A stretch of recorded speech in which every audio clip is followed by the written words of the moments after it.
জানেন কি জন্ম মাস অনুযায়ী আপনার ইষ্ট দেবতা আপনার জন্ম মাস নিশ্চয়ই জানেন, কিন্তু জানেন কি আপনার ভাগ্য পরিবর্তন করতে কোন দেবতার আরাধনা করা উচিত? শাস্ত্র বলছে জন্ম মাস অনুযায়ী সঠিক ইষ্ট দেবতার পুজো করলে জীবনে বাধা কেটে যায়, সমৃদ্ধি আসে। তাহলে আর দেরি কেন, জেনে নিন আপনার জন্ম মাস অনুযায়ী কে আপনার ইষ্ট দেবতা। জানুয়ারি এবং নভেম্বর মাস, যাদের জন্ম এই দুই মাসে তাদের শিব বা গণেশের পুজো করা উচিত।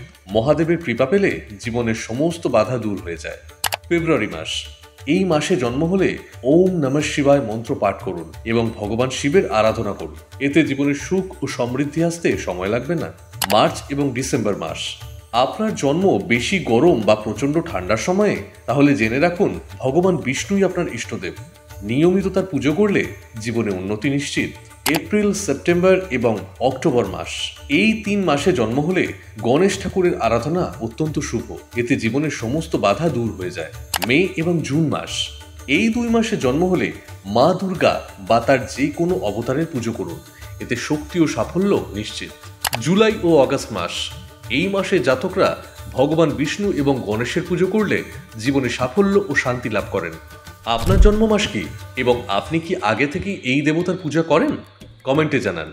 আপনার ভাগ্য বদলাতে আজ থেকেই সঠিক ইষ্ট দেবতার পুজো শুরু করুন।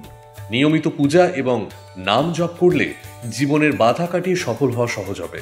এই তথ্য আপনার বন্ধুদের সাথে শেয়ার করুন, যাতে তারাও নিজেদের সঠিক ইষ্ট দেবতার আশীর্বাদ পেতে পারে। ভিডিওটি ভালো লাগলে লাইক, শেয়ার আর সাবস্ক্রাইব করতে ভুলবেন না। এবার বলুন, আপনার জন্ম মাস কি?